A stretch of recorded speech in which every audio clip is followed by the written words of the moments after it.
Hi, this is NITI. இன்னைக்கு Nifty எப்படி perform பண்ணாங்கன்னு பார்த்தீங்கன்னா, ஆல்மோஸ்ட் நெகட்டிவ்லயே தான் இருந்தாங்க.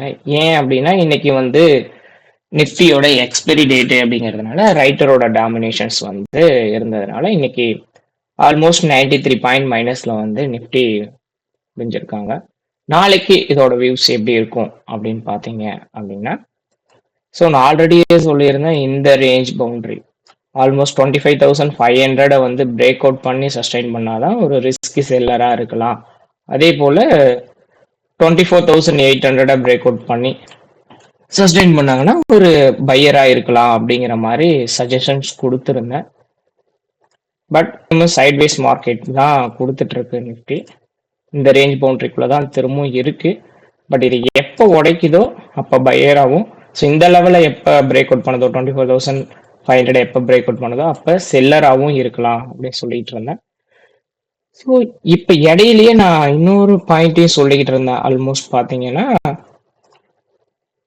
24,700 ரேஞ்சிலேயே பிரேக் அவுட் கொடுத்தா ஒரு பையருக்கான கன்ஃபர்மேஷன்ஸ் கிடைக்கும் அப்படின்றத சொல்லிட்டு இருந்தேன். அது ஏன் அப்படிங்கிறதையும் இந்த இதில் நான் சொல்கிறேன்.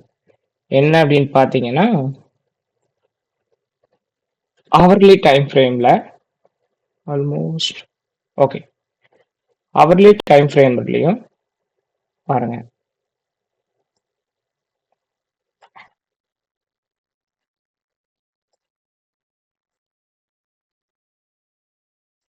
நாளைக்கு நிஃப்டி ஒரு வேளை இந்த ரேஞ்ச் பவுண்டரியை பிரேக் அவுட் பண்ணாங்க, இந்த நிக்லைனை பிரேக் அவுட் பண்ணாங்க அப்படின்னா, so inverted head and shoulder formation வந்து நமக்கு கிடைக்கும். இன்வெர்டட் ஹெட் அண்ட் ஷோல்டர் கிடைச்சிச்சு அப்படின்னாலே இந்த இடத்துல வந்து நம்ம வந்து பையரா இருக்கலாம்.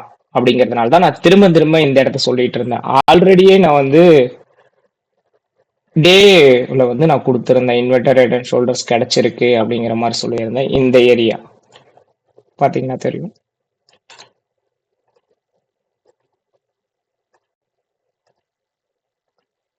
இந்த ஏரியாவில் வந்து இன்வெர்டர் ஹெட் அண்ட் ஷோல்டர் கிடைச்சிருக்கு, அதனால இந்த ரேஞ்ச் பவுண்டரி இது பண்ணுச்சு அப்படின்னு சொல்லி நான் சொல்லியிருந்தேன். இப்போதைக்கு வந்து அதே போல ஹவர்ஸ்லயும் வந்து நமக்கு inverter head and shoulder form ஆகுற மாதிரி இருக்கு. ஒருவேளை நாளைக்கு இந்த நிக்லைனை பிரேக் அவுட் கொடுத்தாங்க அப்படின்னா நமக்கு இன்வெர்டட் ஹெட் அண்ட் ஷோல்டர் திரும்பவும் ஃபார்ம் ஆகிட்டு இந்த இடத்துல பையரா இருக்கலாம் அப்படிங்கிற சஜஷன். ஸோ மார்க்கெட்டுக்குன்னு ஒரு காமனா ஒரு மெத்தட் இருக்கு. அது என்ன அப்படின்னு பார்த்தீங்கன்னா, எலியட் வே தியரி. டிஃபால்ட்டா நான் இங்க எக்ஸ்பிளைன் பண்றேன். எலியட் வே தியரி அப்படின்னா என்னன்னு பார்த்தீங்கன்னா, மார்க்கெட்டுக்குன்னு காமன் மெத்தட் இருக்கும். எந்த மார்க்கெட்டாக இருந்தாலும் சரி, 0, 1, 2, 3, 4, 5 இந்த ஒவ்வொரு லெவலுக்கும் ஒரு ஒரு ரூல்ஸ் இருக்கு. நான் அதை வந்து டீட்டெயிலா வேற ஒரு வீடியோவில் சொல்றேன். இதே போல 1, 2, 3, 4, 5 இந்த ரேஞ்ச் வந்து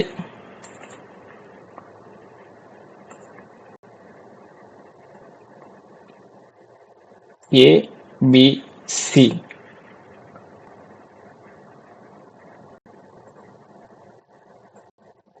ஏ பி சி. ஸோ இந்த மாதிரி தான் மார்க்கெட் வந்து காமனா ஃபார்ம் ஆயிட்டு இருக்கும். இது வந்து பிரைமரி ட்ரெண்டாகவும், இதுக்குள்ளார இருக்கிற செகண்டரி, இதுக்கு கீழே திரும்பவும் ஒரு ஃபார்மேஷன் வரும் எலியட் வே தியரி. இது வந்து மைனர் அப்படின்னு சொல்லுவாங்க. ஒண்ணுக்குள்ள ஒன்று அடுத்தடுத்த டைம் ஃப்ரேம்குள்ள வந்து இருக்கும். இதை டீட்டெயில்டா இன்னொரு கிளாஸ்ல சொல்றேன். இதே போலதான் இங்கேயுமே ஃபார்ம் ஆயிருக்கு பாருங்க. டே கேண்டில்ல வந்து நமக்கு இன்வெர்டட் ஹெட் அண்ட் ஷோல்டரும், அதே போல ஹவர்ஸ் கேண்டில்ல inverted head and shoulder form ஆகல. ஸோ அடிஷ்னல் ஒரு ஹிண்ட் உங்களுக்கு கொடுக்குறேன். சப்போஸ் இந்த இடத்துல பிரேக் ஆனா நீங்க ஒரு பையரா இருக்கலாம் அப்படிங்கிறதுக்கான ஒரு ஹிண்ட் தான் இது.